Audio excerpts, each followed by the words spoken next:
You got a little heated on this. And I just want to say, warning to headphone users. You definitely will need a headphone warning. Some ranting here in our podcast. Stay tuned for What's up, Unstoppable Squad? Welcome to our first wrestling podcast of the year. I'm Unstoppable Denominator. I'm Pistol Pete. And we have some very interesting topics for the first year of 2026. Yeah, we do. First and foremost, we hope that you have had a great holiday season. Yep. Hopefully you got everything you wanted, and if you had a great Happy New Year, as this is our first podcast of the year. And sorry guys, we did not do a podcast last week. I decided to take another week off because just the holidays and there wasn't much to cover last week anyways. It was you were telling me that there was very little. There was about maybe 4 or 5 or 6 topics. I was like, it would be only like a 10-minute podcast episode, but maybe a little one. Maybe you could stretch it out a little longer. Probably within 15 at least. Yeah. But it wasn't worth it. Okay. Normally podcast goes up to, I think, 30 to 45 minute long. Mm-hmm. Yeah, and ours usually goes longer than that. So. Yeah. So a 15-minute podcast from us, that would be like, oh shit. What happened? What happened? Did you just give up halfway through? Right? You're fired! Just like off camera, what happened? Right, yeah. We had a little incident. We had a little incident off camera. After we did our taste test, we had a little oopsie moment. And when I say we, I mean me. Yeah. Because it was all my fault. And I'll gladly take the blame for that. You're fired! Feel free to like, comment, and subscribe on the channel. Yep, and we got a lot of things going on this year. Guys, if you guys want to check out my regular podcast, links will be down in the description down below. I have some big interviews coming this year in 2026 over there on that channel. And I'm hoping to have you, me, and Vulture to do a normal podcast over there. Oh, yeah. Yeah, sure. And even with Immortal Spades. So in 2026, I'm planning on having a big podcast, which I talked about off camera before. I just don't want to miss what's going to happen. Big names coming to the podcast channel over there. So let's get this started with our first podcast. Jimmy and Jay, the Usos, have become, once again, your WWE Tag Team Champions. First time since 2023. I think so, yeah. Since they had that multi-year long title reign with the bloodline. It's going to be interesting to see what a non-bloodline Jimmy and Jay Uso title reign looks like post 2023. Right. And the thing is, shockingly, I'm surprised they won. We did this the one I was on before the holidays, we reported that they just became a tag team again. Yeah. Right then. So this is kind of surprising that they already became tag team champs. Right. I guess that's how you want to book the Usos if you're going to have them as your tag team. T Wrestling has reported saying that Raw, the tag team, is hurting right now. Tag team division's hurting on Raw right now. Well, there's, especially after the disbandment of one major tag team. Who? DIY. Because they're on those guys are on SmackDown. DIY is on SmackDown. Yeah, but... Yeah, we will talk about that, but they were on SmackDown. Ah, okay. I thought they were on Raw. No, they were on SmackDown. Okay, that's my bad. So, but I had one job. Raw's hurting right now with tag teams, so I think that's why they brought the tag team back. Maybe you can call some guys up from NXT or something they could use all the help that they could get. Right now. I sent you, or in the group chat that we are in, did you see that Jeff Hardy and Matt Hardy, he's saying that, hey, we want to be... I did see that. Part of this. Well, that makes sense. That's where they are most well known. It's going to probably be the Usos, the Hardys, and the New Day. I'd be down for that at WrestleMania. Yeah, that'd be a great match. Three of the all-time great tag teams going at it. Right. That's definitely something I would be interested in a ladder match. Oh hell yeah! That would be awesome. Book it right now. I think they probably will book it. Book it right now. As of this right now, right down here, you'll see the time and date stamp. Remember this, where we said it. Yep, we said it on January 4th as of recording this. At 5:53 p.m. We definitely have first reported this here, and yeah, that's all for this. Rumors saying that Roman Reigns will win Royal Rumble and win title at WrestleMania, bringing back the OG bloodline back. Okay. Roman Reigns, first of all, Roman Reigns is one of the best wrestlers, probably the best of the modern era, I would say. He's at least in that like upper class of guys that you have in your minds right now. To bring the bloodline back, fine, I guess, but it's like, how would that work when there are literally two separate bloodline factions now? Right. You got Roman Reigns and the Usos, who by all accounts are kind of disbanded as a threesome right now, because I mean, you obviously have the Usos as the tag team champs on their own, and neither of them want. Well, Jay doesn't want anything to do with Roman, and Roman it's kind of like the same thing with him. Like, I mean, he didn't say it in character, or not that I'm aware of, but I'm not saying this can't happen, but both of them seem to be on different sides of the road where they want to go. So I mean, if they bring them back, you would have to work in a story that combines all of this, and that's only from them. Like, Solo Sikoa was also an original Bloodline member. Yep. So you bring him back, he might not even want to deal with Roman and the Usos. Right. So turning him babyface. They'd have to turn him babyface, which I don't think will work at this point. He's one of the biggest heels. When he's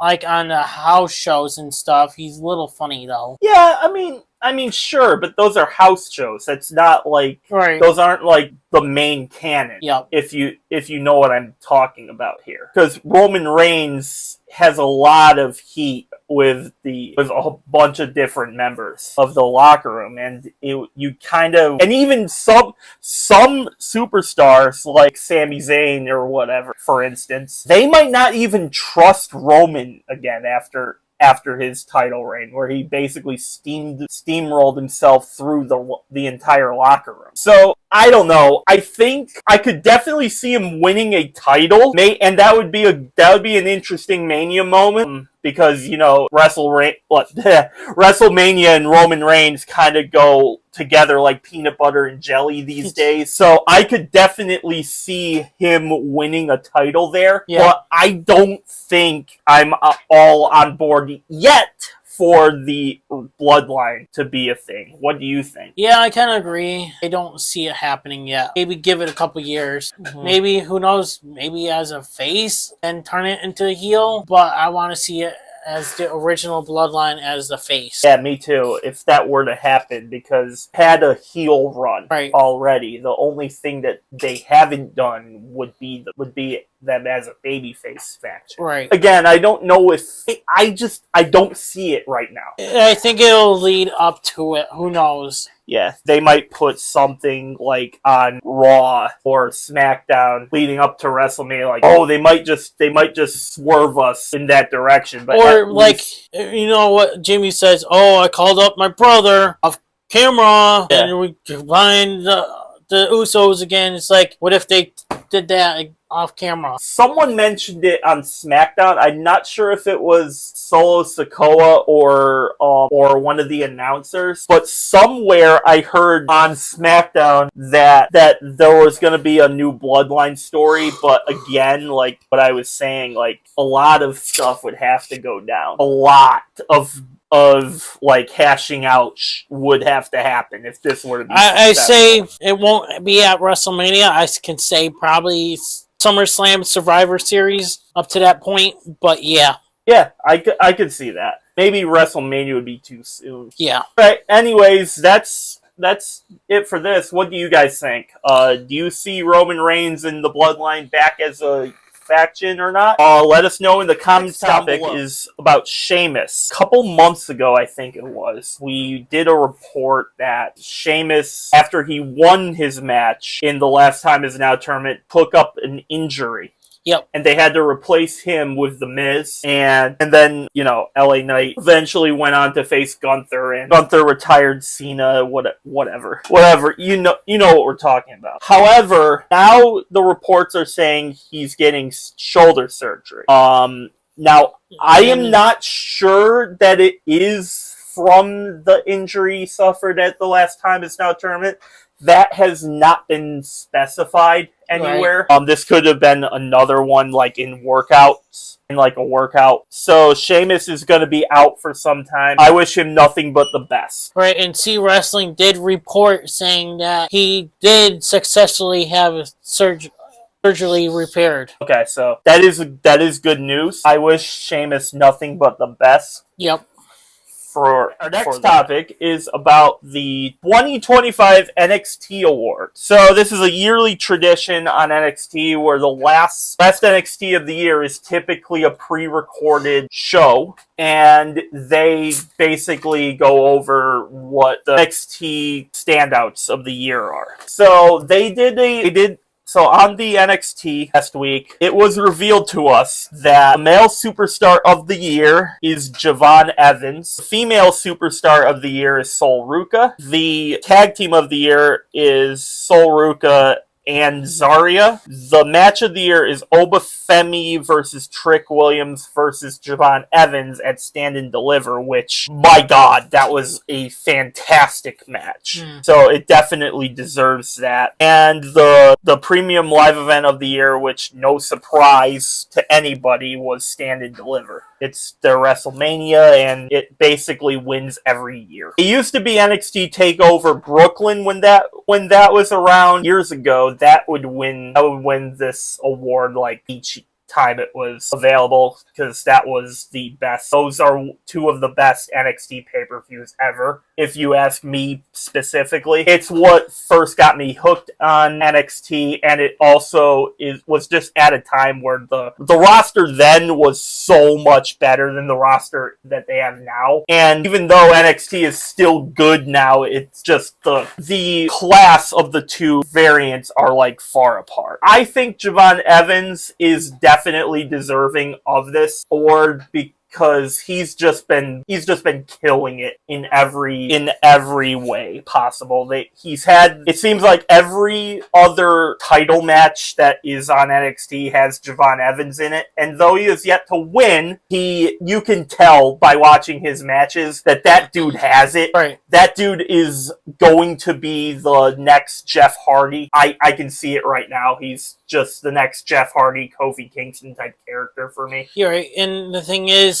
I'll say is that he hasn't won a title yet. Nope. But eventually he might get a title, but it won't be in NXT because we're going to be talking about it here in a bit, but I see him winning a title. Yeah, I do too. In the main roster. I do too. Like, Javon Evans has a bright future ahead of him. That would be... He's pretty much going to be a main Carter. Yeah. That's where everybody likes Javon Evans, who has viewed his matches. Everybody in the back likes Javon Evans, which is a great sign for you as a talent. When you got the backings of the people that are above you, you definitely are going to go places. So, huge creds to Javon Evans. Sol Ruca, it's the same thing. She's just good. I haven't seen a ton of her matches this year, but I've always respected her.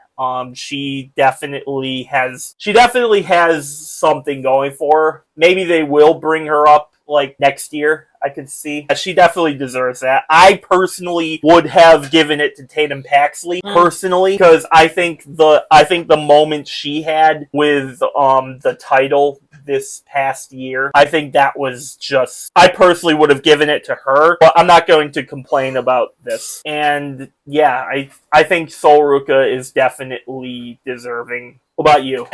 like I said with Javon Evans, he was great. Sol Ruca, pretty much, she impressed me at Stand and Deliver. No.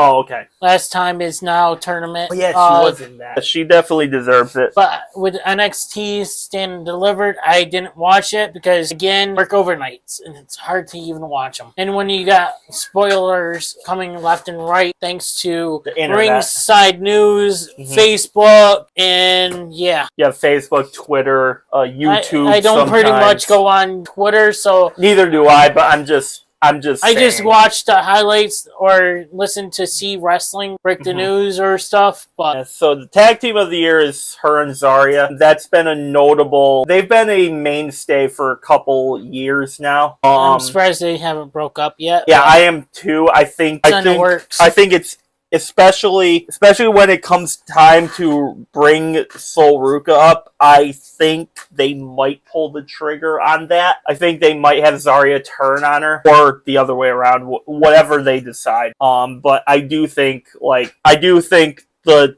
time is crucial in that department. Match of the year, as I said, match of the year. Oh, but I have no issues with this whatsoever. This clearly was the best match in NXT this year, for me at least. That match was just incredible. And I just remember watching that. I'm like, damn, that was actually the moment where I saw Javon Evans as a big time player. I think that's, again, he's had some good matches before that, but like after that match was over, you knew Femi and Trick Williams were going to bring it. I was kind of surprised that Evans did as much in that match as he did, so I have no issues with any of these. And same thing with Stand and Deliver. Stand and Deliver was great in the WrestleMania weekend. Yep. All of these I am okay. The only two I'm iffy on are the female superstar of the year and the tag team of the year. I would have probably gave those to someone else, but overall, I think these are deserving. Let us know what you guys think down below. Do you agree? Do you disagree? Let us know in the comments below. There was a speed match on NXT that ended in 8 seconds. TAVION Heights just beat LEXIS King in an instant match. Yeah, TAVION Heights hit his finisher after the bell ring and then just got the pin. Yep. The match was it. The match was over just like that. Man, they're just burying LEXIS King. Man, I feel bad. I feel bad for LEXIS King because to be honest with you, LEXIS King, you should have just stayed with AEW. You should have stayed in AEW, man, because I remember just getting buried, man. I remember when he signed with NXT, like it was a big deal on the internet. This was like one of their first major stars that they had crossing over to the rival brand. Everyone thought, oh, this guy's going to be money. Well, not anymore. He hasn't exactly lived up to the hype in NXT. He's getting buried, and I'm guarantee he's going to be released in the next coming releases. No, I hope not. I hope not. Mark my words, it's going to happen. I'm not saying you're wrong, but I really hope that's not the case. At least give him a call-up at some point. But they're going to bury him. He's going to go up against Gunther. Gunther's going to bury him. Poor LEXIS. He should have just stayed. King. He should have just stayed in AEW. Yep. He should have just stayed in AEW, man. Because he was fine over there, but it's like how he's just getting buried. It's really sad what they're doing with him. But at the same time, it's hilarious because the LEXIS King character is such a dick. You kind of pop when he loses, but unless your name is Brian Myers, I don't think many people... They pretty much buried his ass. Oh, yeah. But unless your name is Brian Myers, you probably don't want to be losing every single time. Right. You know what I mean?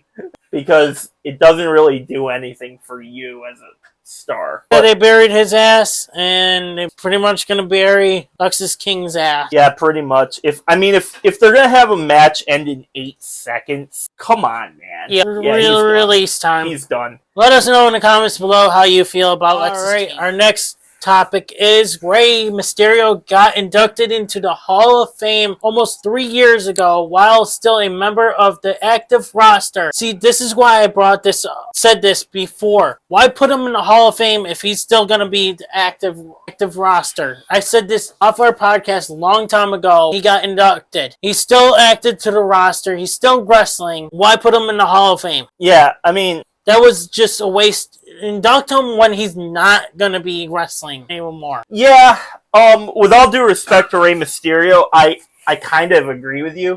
At least a little bit. Rey Mysterio is the best luchador of all time. Having said that, you would think that a guy like that, who is undoubtedly the best in his field, should be a Hall of Famer. Except for what you were saying. He's still on the active roster. So, did you really have to induct him then? Could you wait, a few years back? Right. A few years down the line? I get it that you wanted to put him in the Hall of Fame before he passes away or something, but that could have been used by someone else 3 years ago. Yeah, there could have been someone else. I don't really have any names of people I would put in aside from him. However, that you really don't need anyone else at the same time. But I do kind of agree with you. It is stupid that they decided to give him a Hall of Fame induction and still have him not just wrestling, but wrestling quite a bit. He's involved in Dom Mysterio's storylines, and he's I know he hasn't wrestled as much as he used to. For a guy that's 51 years old, he's been balling. Right, and lately. The thing is, I'll tell you this right now, putting him as a Hall of Famer, and he's still active to the main roster and wrestling, 51 years old, great, yes. And it was something that you said earlier, I forgot, damn it, don't remember, but... Have him wrestling quite a bit? No, I don't know. I just had a brain fart. Yeah, it's kind of, you would think that a guy like Rey Mysterio would be in the Hall of Fame, but especially when you see guys like Edge and he was inducted years ago, but he was fully retired before he got in. Triple H even, they waited till he retired. John Cena's gonna get in next year. Yep. Or this year. Whatever the next WrestleMania is, I believe I saw that Cena's going to headline that class, and whenever Bray Wyatt gets in, probably never with WWE. He should have been inducted when he passed away. Yeah, but I'm just saying, there are guys that they wait for some guys to retire, but then other guys get to come back, and it's with people on that are contracted and they're in the Hall of Fame, say Trish Stratus. She'll appear here and there. She doesn't wrestle like freaking Rey Mysterio does. Yeah, no disrespect to Rey Mysterio, but it's odd that they're using him like that. Right. They pick and choose who gets to go in the Hall of Fame, and then when they really shouldn't, at least at that time, wait until their run is over, then induct them. But I don't know, it's just very weird. It doesn't make sense, but what does in professional wrestling, right? Right. Let us know in the comments below how you guys feel about that, because I want to know how you guys feel. Rey Mysterio should have been inducted the way he is and be still active to the main roster in wrestling, or you guys think he should have been waited? Let us know in the comments below. Next topic is Mercedes Mone loses another title.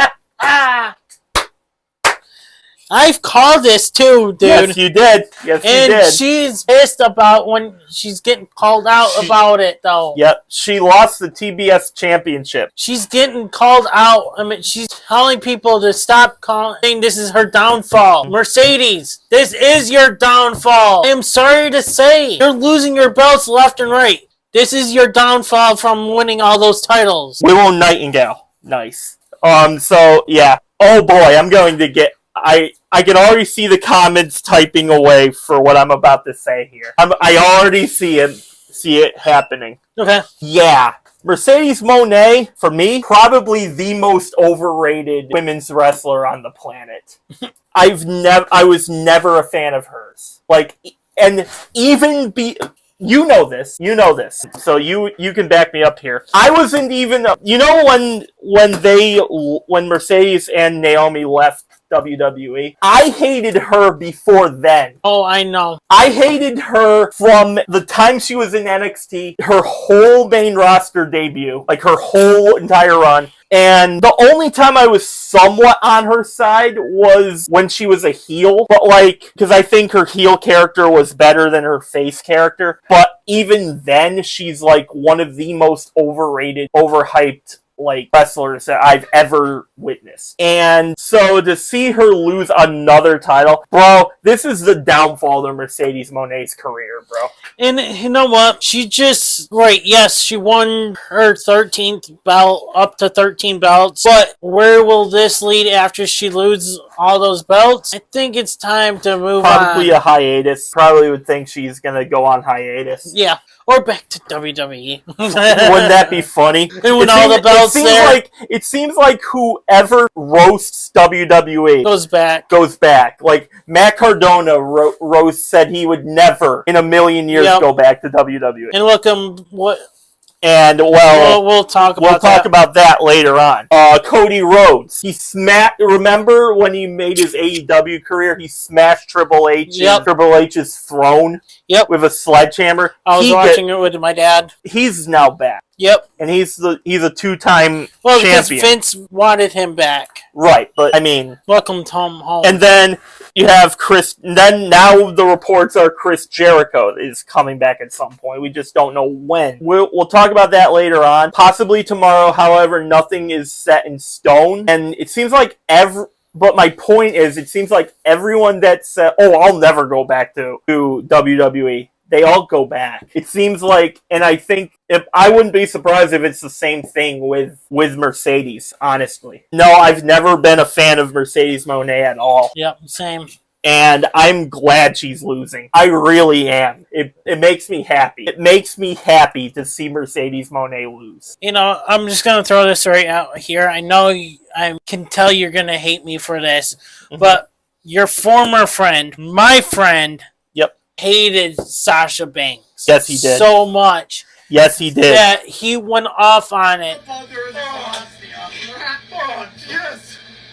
Woo!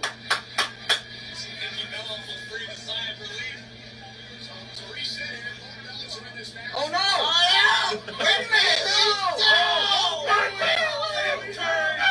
Fuck you, Sasha! Fuck you, Sasha! Fucking bitch! Sasha! Fuck you, you pig-headed fuck! It's Vegas!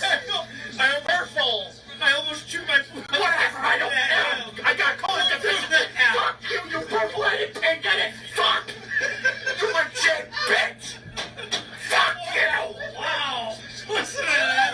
If I was a woman, I'd kick you right in your fucking face! And I'll show you who's legit! Damn! Remember my time? Road Mitch! Road Mitch! Road Mitch! Road Mitch! Remember my last time was over?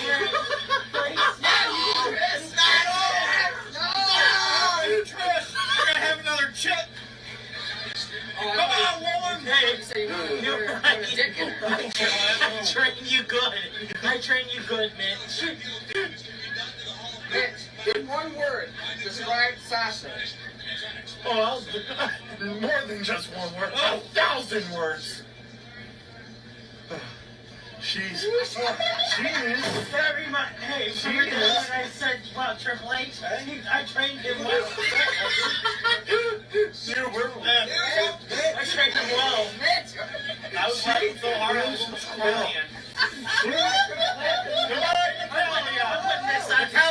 where that clip is I put it on my TikTok. That was hilarious. That was a hilarious moment. Put it on TikTok, and I have it. I put it in my podcast multiple times. I think on this channel or in his interview, which will be up soon. But yeah, Mercedes Moné losing another one. Congrats to Willow Nightingale. I hope she keeps that title.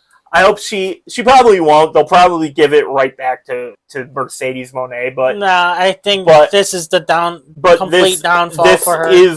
But it's all come crashing down. That was the main title. Yeah, it was for her. For her, because she failed to win the AEW World Championship during this title reign. Yep. So it's like, now that she lost to TBS, is she ever gonna become AEW champion? No. I don't see it especially if they're doing this with her. I don't see it, at least for the foreseeable future. But yeah, let us know in the comments how you think of it. Man, I already see you guys getting pissed at me. But I really don't care. I don't care. I despise her. I despise this lady with everything in me. Let us know in the comments down below. News. The WWE and TNA partnership is expected to continue all the way until at least 2028. So that would be great. The partnership has been iffy on this situation. It's been hit or miss. Because the reason why I say iffy is because it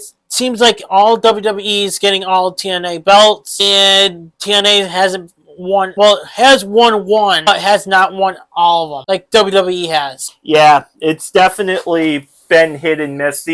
We've covered the partnership a bunch on this podcast. Only thing that I hope they work on is the titles. It feels like, and this could just be me overanalyzing again, but it feels like that WWE always wins the belts. There's very little TNA representation. Yep. So I think they can if they work on that, I honestly could see this going like longer than 2028. Right. Honestly, and I don't want this to end. I think this would be beneficial for both of them. Something tells me there's a little works in this, is that WWE is trying to buy TNA.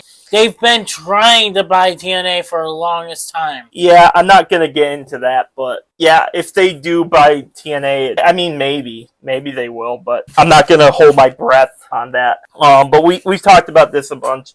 I'm glad to see it sticking around, really. There's so much you can do with it, and another thing I hope what they do is, I hope that they have some main roster guys fight the NXT. Yes, that would be interesting to see. There's so much I would love. There's so many that you can. I want to see Moose versus fucking Roman Reigns. Oh hell yeah! Moose versus Roman Reigns. You got Sami Zayn versus ADC, which we'll talk about too later. Sami Zayn versus Eddie Edwards. Then you have the New Day versus the Rascals. The Usos versus the Rascals. There's so much you can do with them. Moose versus Braun Breaker. Dolph Ziggler versus, Nick Nemeth versus Matt Cardona. There are so many. I think they already fought in TNA, I think. I know, but it's just, you know what I'm talking about. Randy Orton versus Frankie Kazarian. They're essentially the same character. So you have both of them. Eddie Edwards and Randy Orton. Yeah, there's the list goes on and on. Femi versus Moose. Again. I know they fought in NXT before, but... Did they? Yeah. I must have missed that.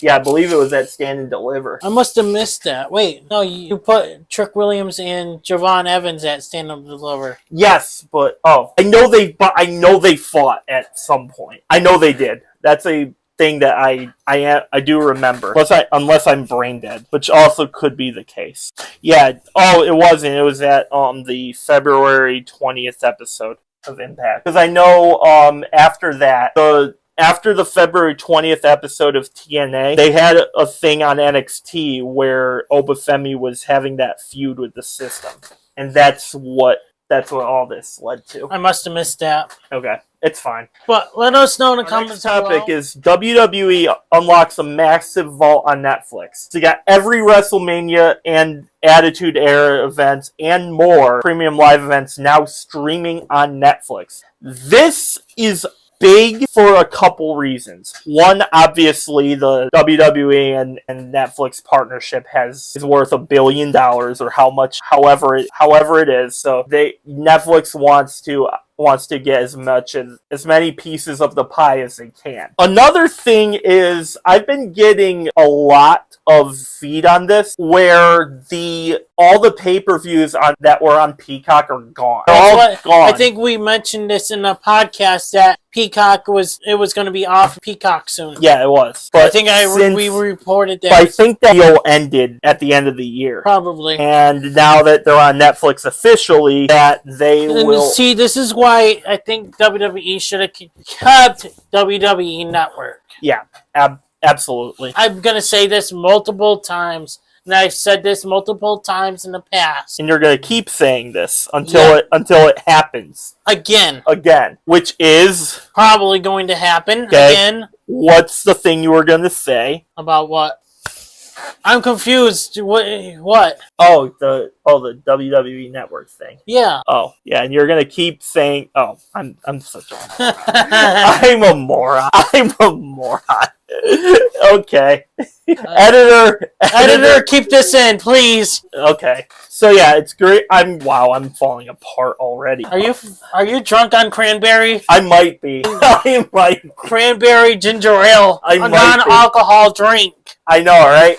I might be. I think I was earlier. They must have put a little bit of alcohol in it. They could have. So my lips went numb. Oh my god. Yeah, I think bring back the WWE Network. Just bring that back. It was so simple when all WWE property could be on one thing. Right. And now you have it on Netflix and then cable and now ESPN. I'm gonna put it on a different app, and then I'm gonna with a new app coming out, we're gonna put it over there. It's like, come on, just leave it on one app. Yeah. How like simple would it be if it just had one? Right. What happens if we're hooked on WWE and then on one app, and then after you leave that app, right, we're hooked on the app because we have a show we like. Yeah, so on there. It should. They're trying to make us spend so much money to keep that app around. Fear of missing out. It's the fear of missing out. However, some people might bite, others won't. And I've been saying this basically since the thing started. The prices is an issue. Yes. It's an issue for a lot of reasons, not just because the ability to watch it is getting high. It's also the price. I hope WWE and Netflix understand that not everybody is a millionaire, right, and can afford all this. Some of the die-hard wrestling fans don't make much per year, but they'll seek it.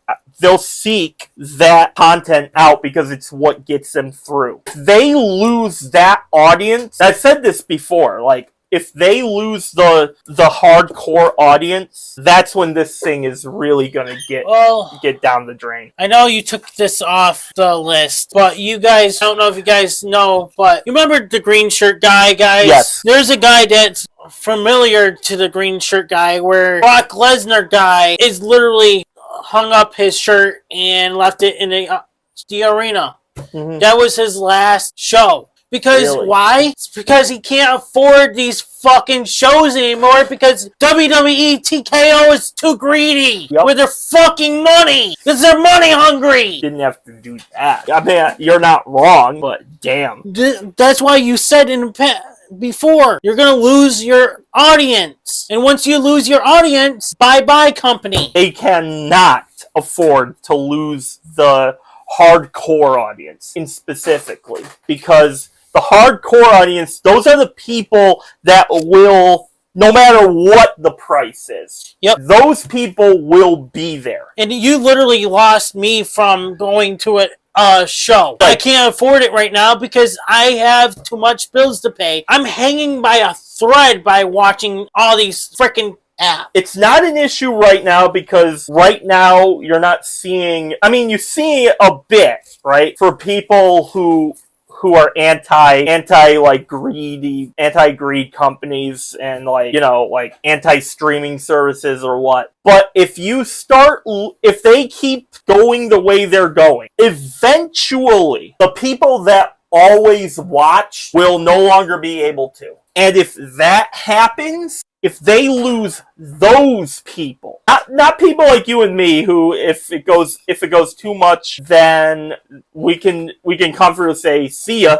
Yep. But the people that don't have that kind of a budget, like, and are more flexible with their money, if they can't afford it, that's when this company's gonna have to make a major change the other direction, because you cannot lose those people, man. WWE will be able to live on without you and me, or the common person that tunes in maybe like once or twice a year. All right, and you know what? I'll still tune in, like, probably from wrestling sources, but I'm not going to be able to continue paying this if this continues. If it keeps going up. Yeah, that's what I'm talking about. WWE will still be going on without people like you and me, who we wouldn't have any problem in the world just saying, yeah, see ya.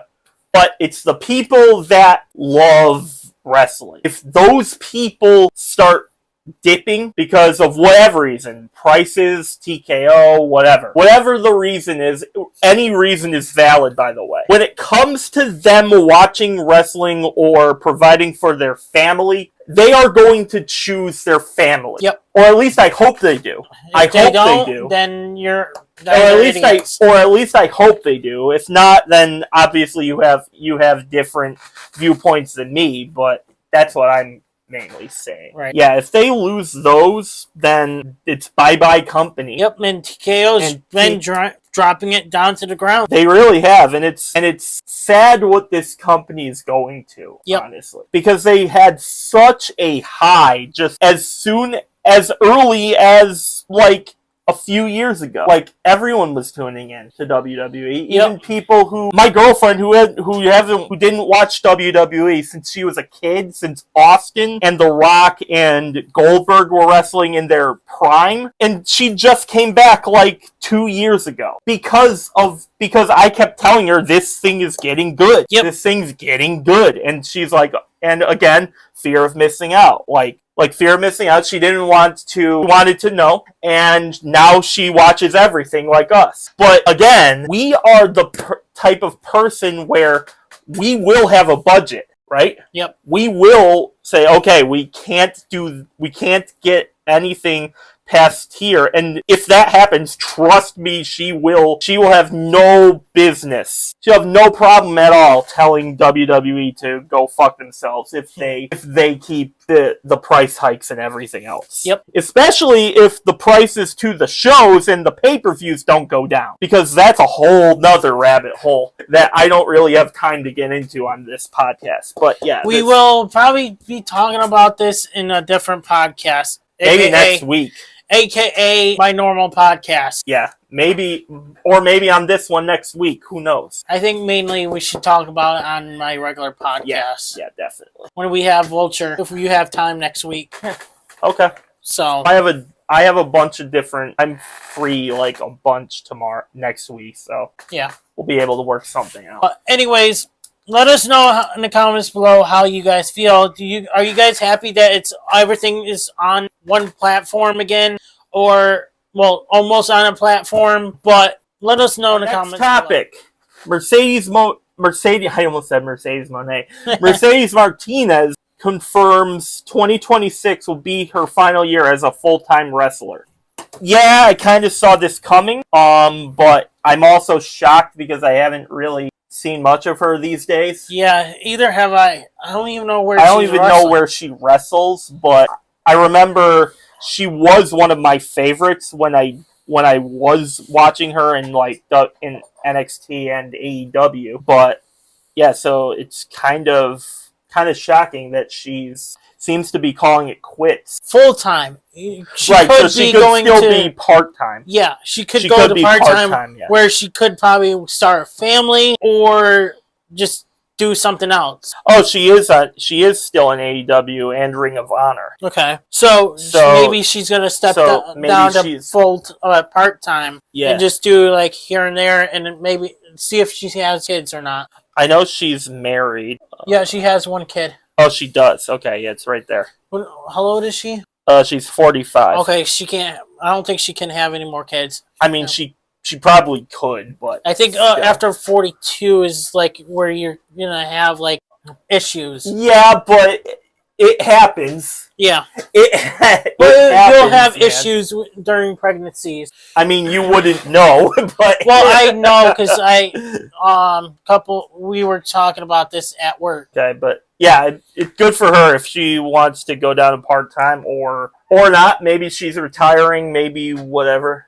Yeah, definitely good for her. Hope all the best. Hope all is good with Mercedes Martinez. I've always liked her. Yeah, let us know in the comments below what you guys think about Cardona wins GCW title in shocking turn, and he was wearing a costume. Yes, he was. And on a other shocking way, he has signed with WWE.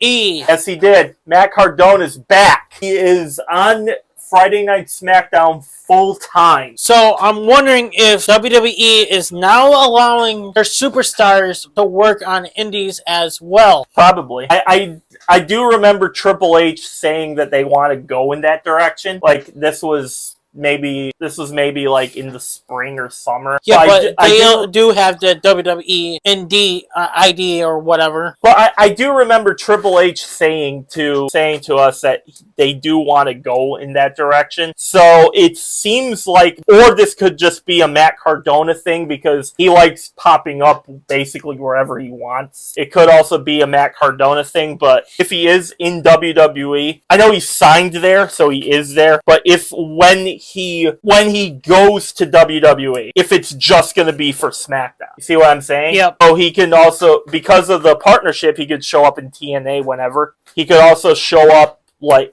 obviously he won the JCW title, so he's working somewhat on the indies. Yep, so, and he is the indies god. Self-proclaimed, but yes, he is. But yeah, I'm so happy to see Matt Cardona back. I'm actually wearing my Zack Ryder shirt right now. Yeah. Just because Matt Cardona has always been a favorite of mine, and he definitely since he left WWE, he's vastly improved his physique, and his characters have been great. And I definitely expect Matt Cardona to be at least in the main event on WWE going forward. Yeah, I think I definitely see that. I want to see that. If they don't push him into the main event and give him a world title, what the fuck are you doing, Triple H? Yeah, trust me. Triple H has made a bunch of questionable choices, but this is an easy decision. You got Matt Cardona back. And he's not Zack Ryder. He's Matt Cardona. He's built to be a world champion now. Yeah, he is. And he proved himself on the indies to be a world champion. If you don't book him as a world champion in your company, then that is a big problem. That is. Where he will release himself and go back to indies. Or who knows? He might say, F you guys, and I'm going to retire. Well, I did also see that he reported it on the podcast. I don't know however long ago, but I remember us saying this. Chelsea Green said that Matt Cardona wants to go back to WWE. Yeah. And I did say that Kevin Owens he's friends with Kevin Owens. He's friends with a bunch of these talents. So. Yep.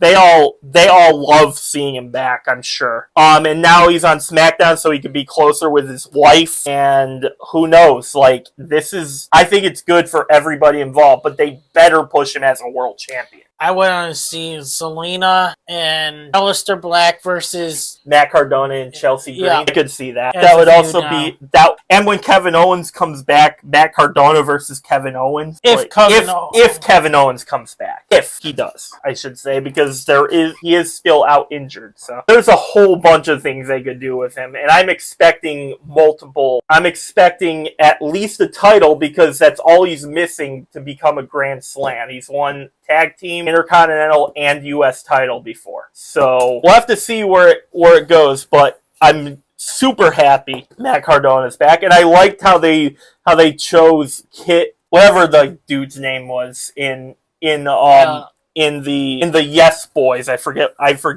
Yes Boy. Yeah. Pretty Deadly. Thank you. Pretty Deadly. You're welcome, whoever said it. Yeah. I love how they had Matt Cardona just squash him. That was absolutely hilarious. Too. That was absolutely hilarious, and I cannot wait to see what they do. Next topic is Randy Orton. Randy Orton is back. He was on Friday Night SmackDown, and he's going after the WWE Championship after Cody's feud with Drew is over. I know you are a huge Cody crybaby yourself. Cody crybaby. I hate Cody. I know you're a massive Cody crybaby yourself. Yeah, right. So, what do you think about this? I'm gonna let you have the floor. I hope Drew beats Cody. So that way, you know what? I think Cody Rhodes versus Drew McIntyre is going to come into a distraction by Randy Orton, and Randy Orton's going to give him an RKO at the end of the match. I could see that.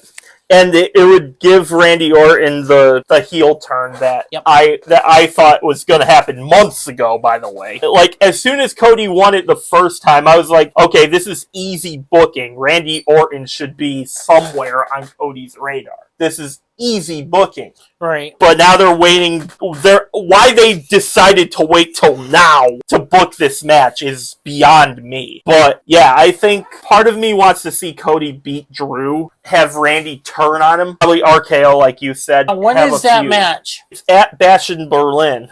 This week? Next week? Bash at Berlin. Or it was in Berlin, or it's going to be in Berlin. I don't know if it's in the Royal Rumble, maybe? I don't know. But anyway, anywhere, wherever it is, I think they said Berlin. I could be wrong about that. But apparently there isn't a Bash in Berlin right now, so I am not sure where that is going to be. Maybe it's going to be at the Royal Rumble? That's in Saudi Arabia, so I'm not sure. No, it doesn't look like it. There's something going out of the States, so I don't know. But Nick Aldis did specifically mention Berlin for the location of Cody versus Drew. So maybe they're going to have just a normal episode of SmackDown over there. Maybe. Who knows? We'll keep you updated when that occurs. Possibly next podcast. Maybe next podcast, whatever. But glad to see that they're finally booking a match that I wanted like 2 years ago. So, yeah. What do you guys think? What do you guys think in the comments down below? Our next topic is Julia wins the U.S.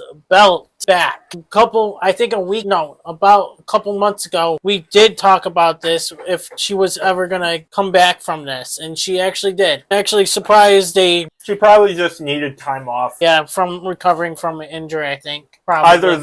Either that, or she just, sometimes it just gets too much sometimes. Yeah. And we all just need time away. I'm happy. I was actually shocked that they actually had her win, though. But now that they did, that they have a chance to rectify a flaw that I brought up. I'm not sure I talked about it on the podcast. You can correct me if I'm wrong, but I'd have to go watch it and listen to old podcast episodes again. I know, right? I know, right? We're looking through it right now. No, anyway, one of my big complaints about WWE this past year or so is their use of Julia on the main roster.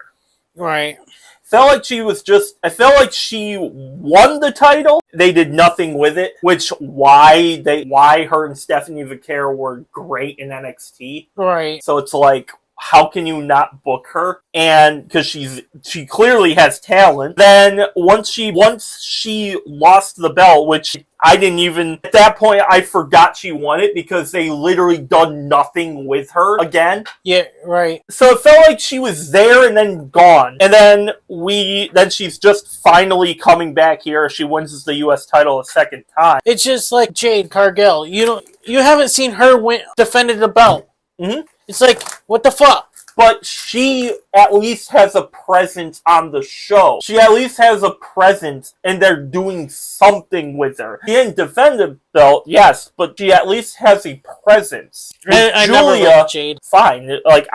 She's not a favorite of mine either, but it's like even coming from AEW, I never liked her either. Okay, that's cool, but again, at least with Jade Cargill, she served a purpose on the show. Julia, it feels like they just called her up because she was so great in NXT. They had her win the belt because, again, she was so great in NXT. Let's just give her a belt. Once they gave her the belt, she was nowhere to be found. Not only did she not defend it until she lost, it felt like they had nothing for her. So it wasted the call-up. That's what I'm getting. I know, it's just like the same way with Jade. They're wasting her title run as they're doing nothing for her. Yeah. So, and then they did the same thing with the tag team titles, with Judgment Day. It just feels like they're doing nothing. So I hope they at least do something with Julia, because I'd like to see her at least have a proper feud / storyline with somebody. Right.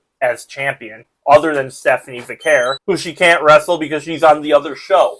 So I hope they actually do something with her. But again, congrats to Julia on winning her second US title. Priest and Aleister Black. Damian Priest wins the feud with Aleister Black after that crazy ambulance match. And there's a fan speculation, that the match is still on. He didn't close the front door or whatever, side doors. Like, who cares about those? Mm-hmm. It's all about closing the back door. I don't know, it's just really weird. But I thought the ambulance match was sick, by the way.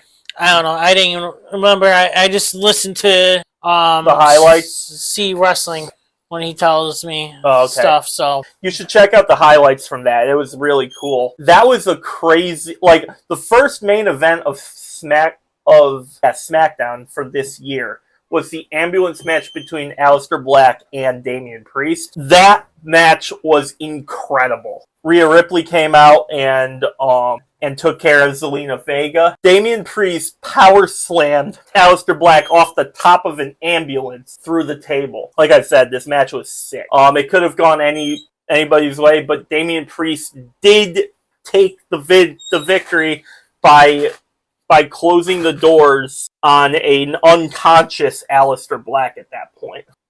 And finally, the feud's ended. won the feud against him. This feud has been awesome. Damian Priest needed this kind of victory because just to get him back in the title picture.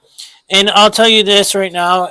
The probably reason why they kept this feud going on so long is because I feel like they didn't have anything going on for them. Probably not. But, I mean, I think if you ask a bunch of WWE guys, they would tell you that Damian Priest and Aleister Black are two of the best on that roster. I hope this isn't it for Aleister, though. I want him to be booked like he should as well. Like I said, I feel like what I said before, Chelsea Green and Matt Cardona, whatever.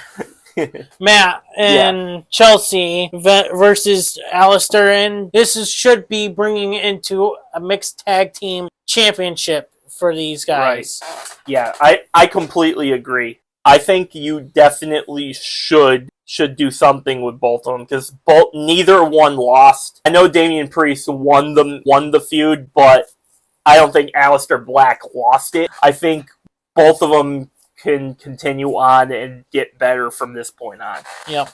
But it was a crazy end to the first SmackDown of this year. So let us know in the comments down below, what did you think of the ambulance match on SmackDown? What are your thoughts? Let us know in the comments down below. First SmackDown with 3 hours. Your thoughts since you've seen... Well, I haven't watched the highlights, so remember? I heard from See Wrestling, so... Okay. So, SmackDown overall, I thought it was better than Raw. Personally, with the 3 hours thing, it's always been Raw that was 3 hours for me. SmackDown has always been 2 hours. Sometimes it would be 3, but only on rare occasion did it ever go over 2. I guess my thoughts are the first show I thought was great. I thought this specific episode of SmackDown was really good. Overall, though, I'm kind of nervous. Why is that? Because, like I said, SmackDown has always been the 2-hour show. So, now that it's 3 hours, are they going to have 3 hours worth of stuff? Or are they going to have 2 hours worth of stuff, and then the middle hour is going to be like random throwaway stuff? I guess the timing of the shows isn't really the issue for me. It's, do they have that much stuff to do? Like, do they have 3 hours worth of quality material? I think they might in the beginning, and then it might just like flop. Yeah, I'm kind of nervous. But again, like with the ever-changing roster of guys coming in and out between like the reason why I think they're putting all right with 3 hours because the stupid commercials. If they just get rid of commercials. So on that topic, they actually brought back the picture-in-picture. Yeah, but the thing is, picture-in-picture still you get commercials. Yeah, but you don't have to pay attention to the commercial. You can pay attention to the match. I know, but that's like your break time right there. But yeah, I think overall I'm kind of nervous because I guess the big question is, are they going to be able to sustain this 3 hours going forward? Or is this just a money thing? 100% it's a money thing. It's like, that's 100%. There's no other way to increase a show's length if it wasn't about money. Now that it has been changed, the eyes are now on TKO and Triple H. I'm not saying your stuff has to be like AEW All Out type of material or like WWE WrestleMania from last year type of material. Right. But it's gotta be worth watching. They do that, I think they're fine. If not, then it's gonna run into issues. That's my thoughts on that. What do you guys think down below? Do you like the 3 hours? Do you not? What is your thoughts on SmackDown as a whole? Let us know in the comments down below. Is staying on SmackDown. There were a couple of call-ups happening around WWE this year as Trick Williams, Joe Hendry, and apparently Jordan Grace. They have all been floating around the rumor mill as they are going to be on SmackDown. And first of all, Joe Hendry. Who doesn't like Joe Hendry? Do you believe in Joe Hendry? I believe in Joe Hendry. Do you believe in Joe Hendry? Was that before or after he roasted your idol? I don't believe in Joe Hendry at all. I do. That was fucking funny. That was when he roasted the shit out of The Miz. I laughed hysterically. I thought that's a new holiday classic. You know, I feel bad for The Miz. It's gonna be on my playlist. Miz is going through a lot of shit, but you know what? He deserves another world title. Oh, he does. 100%. I agree with you there. It doesn't change the fact that was hilarious. Now, Jordan Grace, for me, I think Jordan Grace is the one where... what was the point of her being in NXT again? To see what she can do. Okay, but we already knew what she could do because she was the Knockouts champion. I think she was trying to build something up with the Today's Stars. Okay, I could see that. But with Trick Williams, he should have been called up a long fucking time ago. Oh, absolutely. Trick Williams was money for a while and has been money for like a good solid 2 years, right? 2-3 years right now. I said this, I think, before in our podcast where I said he should have been called up a long time ago with Carmelo Hayes. Yeah, he should. I thought those two are going to have such a storied history. But, oh my god, they had to keep him down there because he wasn't ready. Who fucking cares? He should have been... If he wasn't ready, then why bring up Carmelo Hayes? Oh, he was ready. No. Well, Carmelo Hayes was a 2-time NXT. Why is all these fucking NXT superstars that have been in NXT way too fucking long, like Thea Hale, Tony D'Angelo, what's his name? Stacks, the other guy there. I can't think of his damn name right now. Sean Spears? No. I just had his name Luca, and then Luca Crucifino. No, I don't even know who that is. It was one of the guys in Tony D'Angelo's family. Chase U. Chase. Oh, hell yeah, they should have been. These guys that have been in NXT way too long should have been moved up. Not these new guys that just came into WWE like Stephanie Valkyrie and the other girl and Jordan Grace. These guys should have been pushed up more than these new guys coming into the roster. I'm fucking sorry, WWE. I mean, I'm not saying I disagree with anything you said. There have been numerous occasions of people staying down there too long. However, I don't think you had to go that hard. I'm sorry I had to. Okay. I'm just angry why these guys are being called up when these guys are not being called up. And they're down there, they're not ready. Oh, go fuck yourselves. Oh my god. If you don't have anything for them, get rid of them. Oh my god. You didn't have to do that. Go fuck yourselves, WWE. If you don't have anything for them, if they're not ready, get rid of them if they're not ready. Okay, you heard it here first. I'm sorry, I'm ranting. I'm so irritated right now with WWE. Okay, I'm not saying you're wrong, but You think you're usually rant, but and again, I'll say it again. You built up our last podcast episode we did. You built it up like I was gonna rage. Okay, I was fine all this time. Like I think even in the Mercedes Mone crap I was talking about, I didn't go to that level. Holy shit! You should be the one who I have to warn that you might need to turn down your headphones, because damn, that was out of pocket. But if you say that, it might be turned around back to you. True. Damn, okay. Fuck, what were we talking about? NXT call-up. Oh yeah, so Jordynne Grace. She was the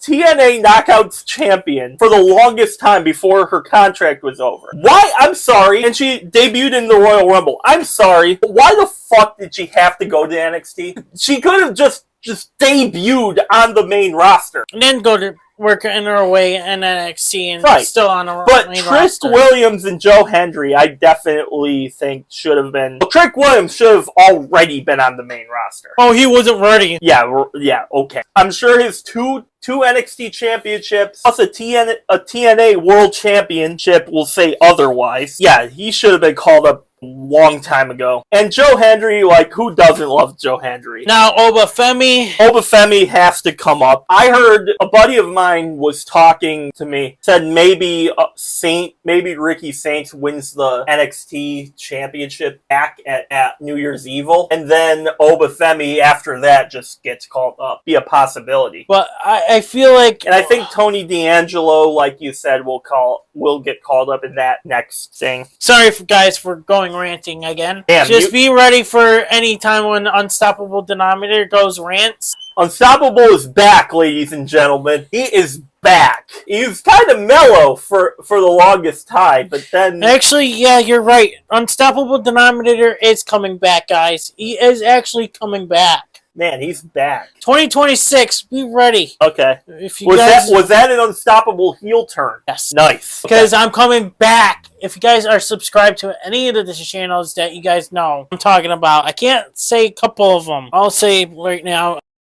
Okay. Let us know in the comments down below what you guys think about the NXT call-ups. Who else would you like to see on the main roster that we did not discuss? Let us know in the comments your shower thought. So I definitely think you should be the one that talks about this. I'll stay over here for this one.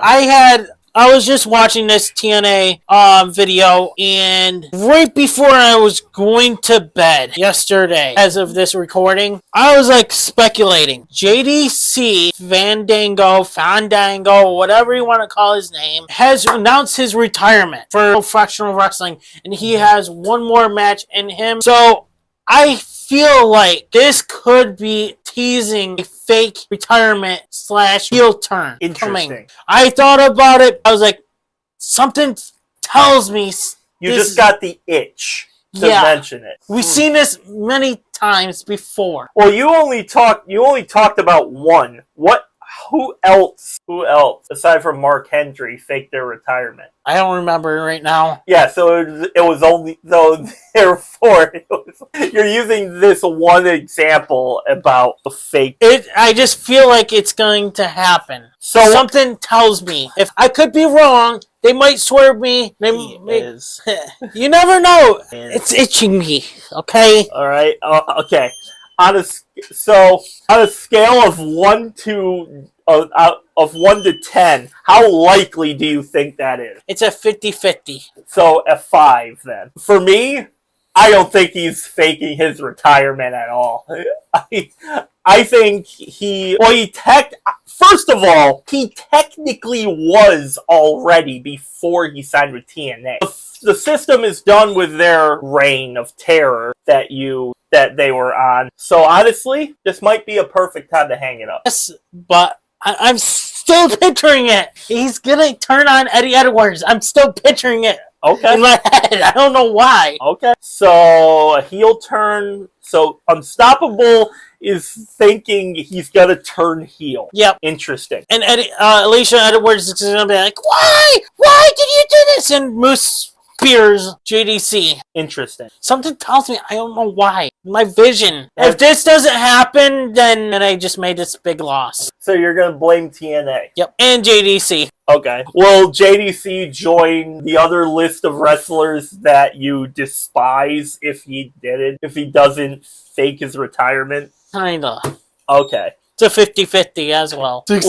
So is Unstoppable crazy here? Yeah, like I said, I did not have this thought at all until I was reading this over, and he put it there. He just decided to. I literally put this in my notes last night before we even did this podcast. Well, yesterday afternoon, my last night. Was that before or after your thought about the Miz? What do you mean? What do you mean about the Miz? Because I know you have a love affair going on with. Oh my gosh! Is that before? Okay, you in mortal space can shut up. But is Unstoppable crazy, or is JDC faking his retirement? Let us know in the comments down below. There have been rumors / speculations that we could see some more returning names to WWE. C Wrestling reported that, or brought up that, Scarlett and Karrion Kross recently had a merch restock on their WWE shop, but it's on clearance. It's on clearance, and also that Scarlett specifically is going back to her non-WWE name, Scarlett Bordeaux, and that we might be seeing the two of Scarlett Bordeaux and Karrion Kross returning to WWE. Is that something or nothing? It'd be interesting to find out, but like I said, CW Wrestling, or C Wrestling, did say he has not seen nothing about Matt Cardona returning. So, we could be in a mix. I think WWE told them to shut the fuck up and not spoil anything. We need this to happen. Yeah, probably. Like, it's going to be probably something coming in our next topic. But I definitely, it could be something. The way Karrion Kross and Scarlett left WWE this recent time leads me to believe this is nothing, because they wanted to still be on WWE. They were happy where they were. Yep. And Karrion Kross brought it up like this was the only company he ever wanted to work for. And to have them still be released after that, it's hard to come back to a company that treated you like that. And the merch restock, we said it is on clearance, so they might be just cleaning up that in hopes that somebody would buy it. Right. But honestly, I think this is nothing right now. Maybe they will return, but I have a hard time believing it. We'll have to see what happens. It could be at Royal Rumble. It could be, who knows what's going to happen. It could be nothing, like you said. All right, let us know in the comments down below where do you sign up? Chris Jericho. You remember good old Y2J. He is without a doubt one of the best wrestlers ever. In my personal top 5, he's really high on the list. He'd be in my top 5 personally. Both all-time and personal favorites. He'd be in there. So, this is not set in stone, and nothing is official as of this point. There's just been a lot of speculation floating around that he could debut. He could debut possibly as soon as tomorrow night on Monday Night Raw. All right, as you guys are watching this, listening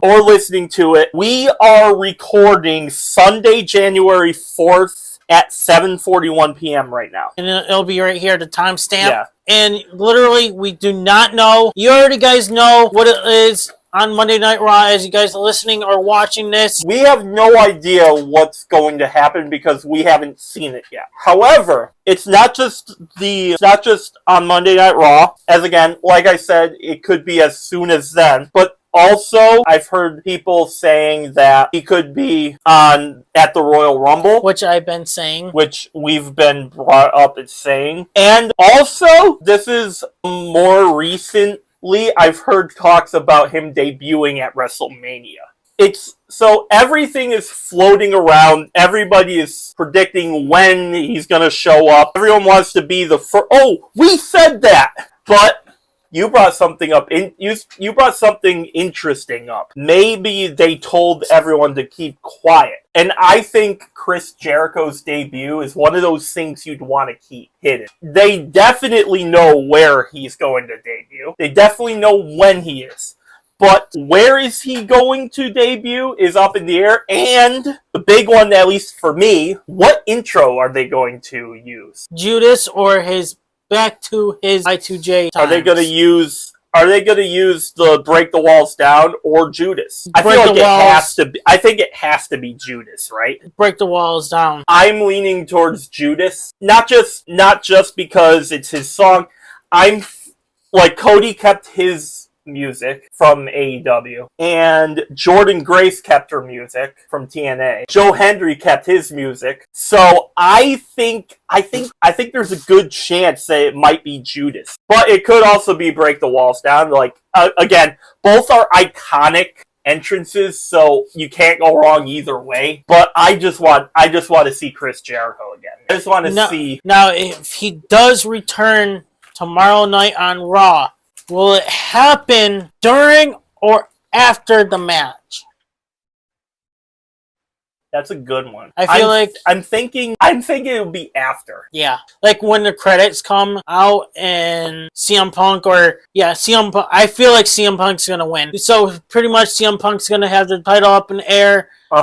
And lights go out, and then I could see break the walls down. Yeah, I could see that. But as his usual pose out in on the walkway, jacket lit up and everything. Yeah, his $10,000 jacket or something, or however much it was, $100,000 jacket or whatever it was. So, but it could happen at Raw. It could also, but nothing's official, so we're all just going to have to wait and see where. Do you think he's going to debut?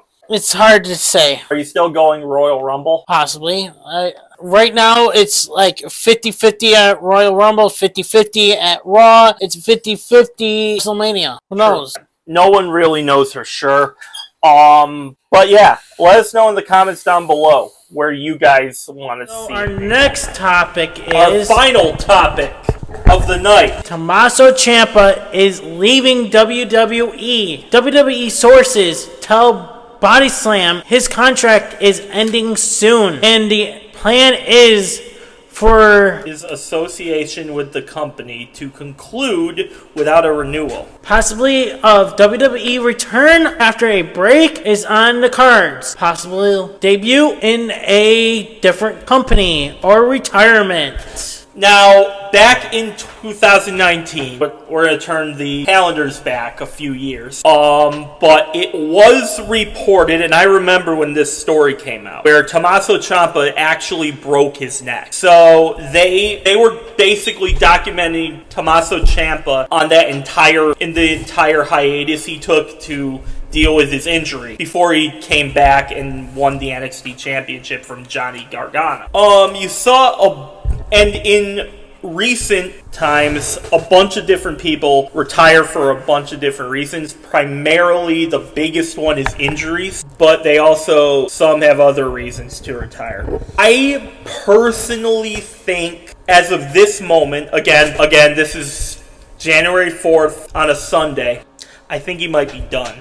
I think he's had a solid run in NXT. Yes, the main roster stuff hasn't gone the way that we wanted. And yes, I did see some people online saying that that's all Triple H's fault, that he never really had a full proper run on the main roster. Yes, all of that is true, but sometimes things happen. Sometimes your wear and tear on your body becomes too much as you get older, and Tommaso Ciampa is at the age where some people consider retirement. I know our friend Immortal Spade's recent hinted about his retirement. Which he actually has retired. Has he? Yep. He talked about it in our previous actual podcast that him and I did. Okay. I'm going to actually, I have written some ideas of his podcast interview, which I want to talk about his wrestling career. He did talk about a couple things about it on our podcast. He had a couple injuries too, I'm not gonna lie, but yeah, I think he could be done because he does have a history of neck injuries. And literally neck injuries is WWE's meant with neck injuries, with pile drivers, the way how they landed moves and stuff. Neck injury can take years off your life, let alone career. Obviously, Big E had to retire from one. Years ago, Edge retired from Daniel Bryan retired. Page retired. There's so many people who have retired due to neck injuries. Yep. And I think as sad as it is to see Tommaso Ciampa's WWE career end like this, I feel like he was NXT champion, right? Yeah. And that was a sizable moment to where no matter what he did on the main roster, I will always remember that psycho killer character he was in his feud with Johnny Gargano, even a bit on the main roster, but mainly his run in NXT is what we are going to remember him for in WWE, and he is one of the best NXT champions of all time. So, and you know what? He was a great heel character in WWE. My favorite moment was when he actually beat Johnny Gargano in NXT. And you know what? I didn't care what the fans were saying about him. I went on TikTok. Yeah, TikTok. TikTok didn't even exist back then yet. But I wrote on Twitter saying congratulations on beating Johnny Gargano. I was rooting for you all the way. I don't care what these fans say. I root for you all the way. That heel character he had, man, it's hard not. It was hard for me as a Johnny Gargano fan. It was hard for me to ever root against him. However, even though I was rooting against Tommaso Ciampa, he was so good at being a heel. Like, he got everybody to despise him. Still remember that initial reaction. Yeah. He got booed like I still don't think I've heard a louder boo in my life than the one I've heard from Tommaso Ciampa. Dom's got the biggest I've heard. Tommaso's up there though. And he was a great heel. And I will always remember Ciampa as that just straight badass that, like, even though I didn't like him, I always had respect for him just because he was so good at doing it. Obviously, he got the NXT Championship back, and just that was the best era of Tommaso's career. But it sucks to see that. Tommaso Ciampa's career ended like this, though. But I wish him all the best wherever he goes. Say is that. Reports are saying Piper Niven is dealing with a neck injury too, which we covered here as well, and that might be her career-ending injury right there too. So, and people are saying, "Oh, this is new news." No, it's not. We've seen this news before. Yeah, we've reported on Piper Niven here before. And well, people are saying it on Facebook, saying this is new news. No, it's not. You guys. We're reporting this like a while ago. Let us know in the comments below, what do you think about Tommaso Ciampa leaving? Do you think he's going to be retiring? Do you think he's going to sign with a different company? Or is he taking some time off and then he'll be back? Let us know in the comments. Alright, guys, this will include our first wrestling podcast of the evening of 2026. It was an awesome show. Yes. You got a little heated on this.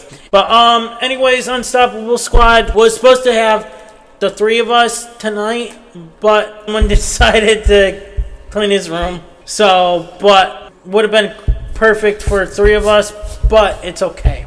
Okay. Next week we should have Vulture here on this channel. Alright. Anyways, Unstoppable Squad. Stay tuned. What should they do? Like, share, comment, and subscribe, because all four things are free, and free. And stay tuned. I'm Unstoppable. I'm Pete. We are out. Peace. Hey everybody, it's your boy Skiz here, and if you don't subscribe to Blonde and the Unstoppable Denominator, then you are a toothy bumfuck, pussy ass bitch motherfucker.